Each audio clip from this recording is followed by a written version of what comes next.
We got about 5 interviews. Yo, we got JC, fresh off the battle with Nick G. They set off the Against All Odds, Rebirth of a Culture event. This your first time back in New York since Strike 2.5, right? Because I remember talking to you at the Black Ice event against Showstopper. I miss it out here, man. Yo, I try to keep the recap like under 4 minutes, but you went on like a tangent about the history and importance of battling in New York and all that. So, because New York needs its love when it comes to the foundation of battle rap. Just like in that tangent, Black Ice was getting her love for her. Yeah, facts. You gave her love. It's really like a lot of people don't understand like you got staples in battle rap, but then you got pillars, and battle rap is held up by its pillars. You know what I'm saying? And when it comes to pillars, New York is heavy when it comes to battle rap. Like, y'all don't know the early 2010 days when Summer Madnesses was rapping on blocks. Y'all have no clue what that was like. When the doors opened at 3, but the first nigga in line was there at 8 o'clock in the morning. Y'all have no clue what that was like. But that's what shaped what we do. You know what I mean? So, you gotta get a love, especially when motherfuckers don't know. I hate that. Do your due diligence, man. Know where this comes from. Facts. So how you feel about the battle, though? I feel great, man. I feel like my opponent came and did his thing. I feel like we got a great battle. And anybody who know me know I push for the classics. I want my opponents to know I'm coming up to kill them. And they need to prevent that any way possible. Do not let me kill them. And if they don't let me kill them, we should have something. Classic. We should have something special. You know what I mean? That's what they call the back and forth, you know. I swung, but he swung back. And he swung another one. And now these niggas just walked out bruised up and it's a fight. Real battle. It's a battle. And I think we got that. I even think Ronan and Reed was one.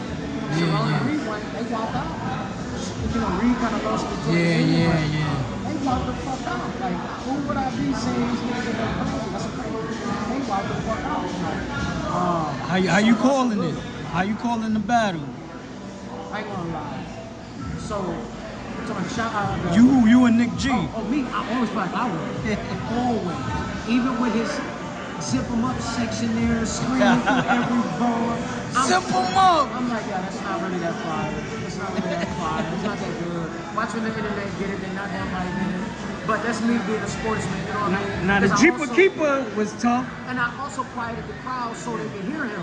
You know what I mean? Because I'm not. You was telling them to hold it down. Yeah, I'm gonna do what I'm doing, but let my opponent rap so y'all can judge this fairly. I'm gonna always feel like I dusted niggas because I rap better. I just rap better. But you know, when you tell me you gonna cover my pen like Whiteout, I'm gonna critique. I'm gonna go, Whiteout don't cover pen, he covers ink. And that type of nigga like me, I don't make them kind of errors when I write bars. But not everybody write the way I write. So if they reacting and they liking his shit, we got one. That's all I care about is the energy, right? Because when it translates and it comes out on YouTube, they gotta be able to feel what we felt when we was in the room. You feel me? It's all about the energy. When you got the call, did you know who he was? Sham? Oh, okay. Yeah, Midwest nigga, you know. Oh, okay. And I knew he was.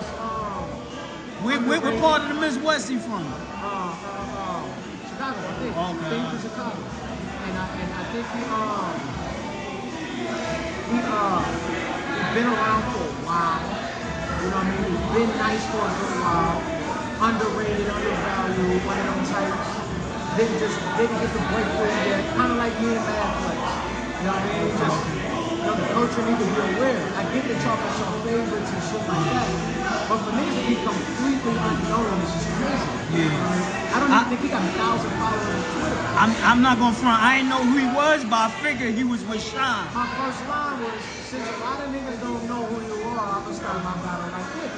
Niggas don't know you like that. I was just joking, but it was, you know, it's because I know. But now with his performance, I'm a tune in, go in the rabbit hole. That's the point. Like, and I tell niggas all the time, bro, if you focus on less on trying to make niggas think you won, and make niggas think you're nice, you gain your fans. Because you go against a lot of niggas that certain niggas not even giving you the win over. Niggas got cult followers. We've been here a decade. You can't. A consistent one. You might beat them, but you're not beating their fan base. Right. Like, so it's like, hey, show us or show the culture that you belong in front of me when we battle. Niggas be like, who the fuck is he? Why was he there? No. Show niggas you belong where you were and you won the battle on that. Niggas don't understand the mission. Understand the mission. What you win to win a battle is to win the audience. It's not to make them think you beat the person. You gotta win the audience. Because that same group of people gotta wanna see you again. Whether you won or lost, whether they feel like you won or lost, they gotta wanna see you again. And that's your job. Make them wanna see you again. And that's what we do. And I think he did that though. Yeah, he definitely did that. I think he won some fans, you feel me? And that's the point. And that makes me satisfied. I'm satisfied. Very satisfied. TBL got their bulletproof card coming September 13th. The headline, Holla versus Mook. How you got that? Who you think gonna win that? I ain't gonna lie.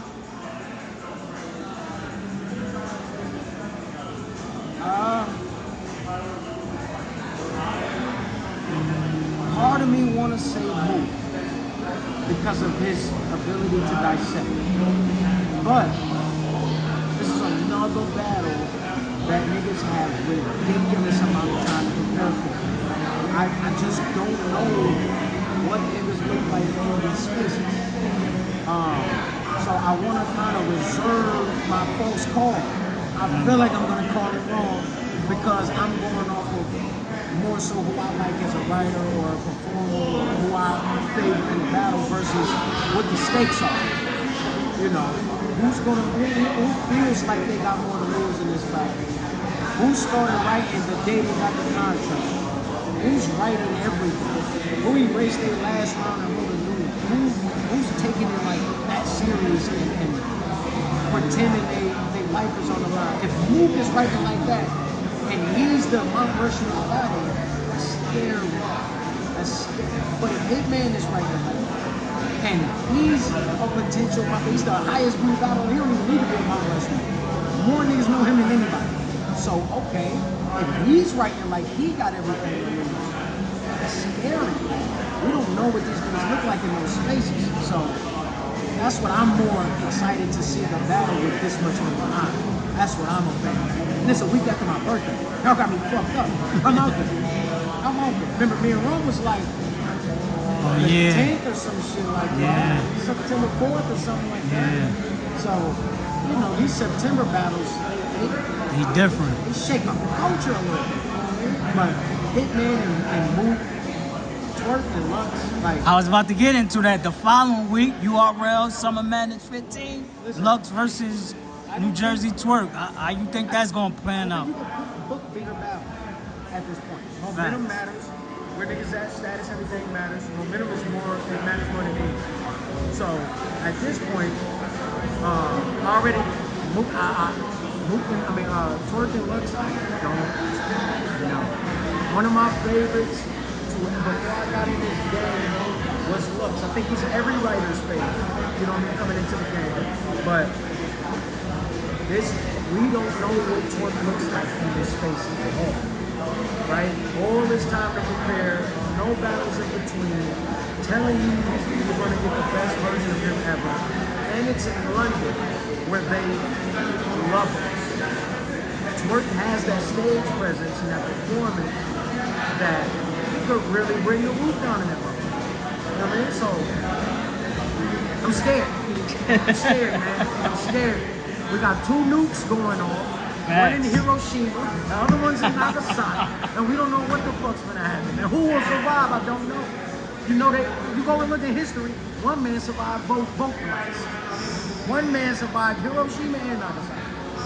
So who knows, you know? I don't know. We got 2 nukes going on, but what I will say is with all the controversy in battle rap, that needs more focus. Yeah, The definitely. fact that ghostwriting and beats and all this stupid shit gets more outlook than, you know, these colossal battles going on. I don't get it. You know what I mean? So I think these two cars definitely need more praise. I'm working on London, just so the fans know. I owe them a colossal performance.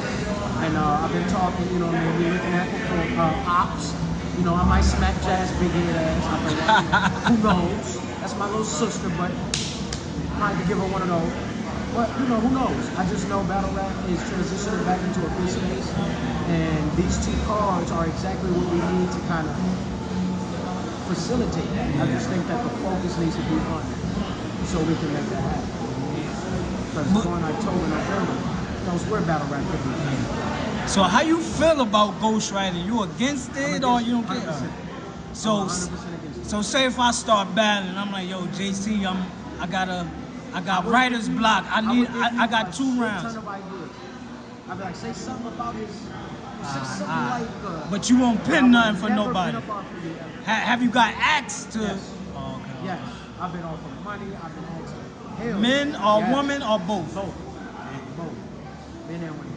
Multiple. When they ask you, are you like insulted or are you flattered? I'm flattered, but I'm insulted for the sport. Because I look at them and I go, what do you think you're doing? You really want to go battle with a JC Holla? They like, hell yeah, nigga. But, and my point, you don't think they're going to notice you're rapping? Like Yo, that was always a question I would hear when the allegations come up. They like, well, if this person write for me, I would sound like them. And I'm like, yo, that's a bad ghostwriter if they can't craft something to fit you. I'm like, either they sabotaging you or they not really good ghostwriter. I believe a good ghostwriter could craft it where you can't detect who wrote it. That's true, too. That's true, too. I just feel like the person should be able to make it their own. You know, if I write around and I bring it to you, it should definitely be like, hey, I'm about to take this round and turn it into my own shit and make it do. That should and could be a thing. But me and Nitty had this conversation one time. The bars you drop, especially when you front, your dress up matters. The way you dress your line up, it really matters. And there's only a few, like O.Red. O.Red told me his favorite battlers are me, Twork, and Nick. And he says because no one writes like us, no one can put it together the way we do. Now, I agree with him, but O.Red is one of my favorites. And I feel the same way. Y'all battled like 3 times. We got the trilogy, right? So I look at it in that aspect. I go, well, damn, nobody really rap like Red either. So if Red wrote around for a nigga, what would that sound like? And if that nigga couldn't make himself not sound like Red, he's slick. And so I get offended for the sport. I don't think like vocalists, the ability is the singer, right? So I could write you a song and you can sing it. You know, Neo wrote Let Me Love You for Mario. There's nobody that's gonna argue that Mario is a better vocalist than Neo. Mario can sing his ass off. He's way better than Neo. But did anybody say, oh nigga, that ain't you? That ain't true. They love the song, it's just what it is. So in battle rap, the talent is our mind. It is the way we think of it and the way we put it down. So rapping ghostwriter, that's just breaking a lot of rules, man. It's a lot of rules being broken. It's not the same as R&B. We're not singing, we're rapping. And the one thing that makes a rapper unique is himself. Like, I can write everything just like the next man, but it don't sound the way it's supposed to sound unless I am singing. You know, so I think that battle rappers should definitely not do what ghostwriters should do. Cut it out. I don't give a fuck who it's for. And just realize that. Just realize that the person you could be writing for is the person that, with integrity or lack of, is going to follow. And battle rap, we already got enough ugly situations for us to throw ghostwriters on the sheets. We don't need that. and it's Yeah. battle rap. We consider ourselves the superior lyricists. So there should be nobody jumping in here, rapping the best round we heard all year. Oh, I didn't write it though. What are you doing here? This is not the space for people who don't like the music. Y'all can go into the rap, hip hop. Y'all can go into R&B. Y'all can go into spoken word. I don't give a fuck. But battle rap is not the place where niggas like that. It's not that. Last thing. So there's no dollar amount to a battler could give JC the right rounds. Well, not you know, ideas. I'm lying. I'm lying. Because if writing for you means I don't gotta go do it, and that amount is worth that, who knows? Who knows? I mean, who knows? But like I said, it's an integrity thing. It's not about money. So, you know, it would have to be a one and done. But I wrote a verse for you, and I never wrote again because that set me up. So no repeat offenders. Never. Like I stand next strongly against that shit. I think it's trash. And the person who's rapping the written material, what are you doing? What are you doing? Are you a rapper or a mime? What are you doing? So no, yeah, I'm against that 100%. Alright, JC. I'm gonna let you get back to the event. You already, Appreciate you, King. More battles left, man. We locked in. Rebirth of a culture.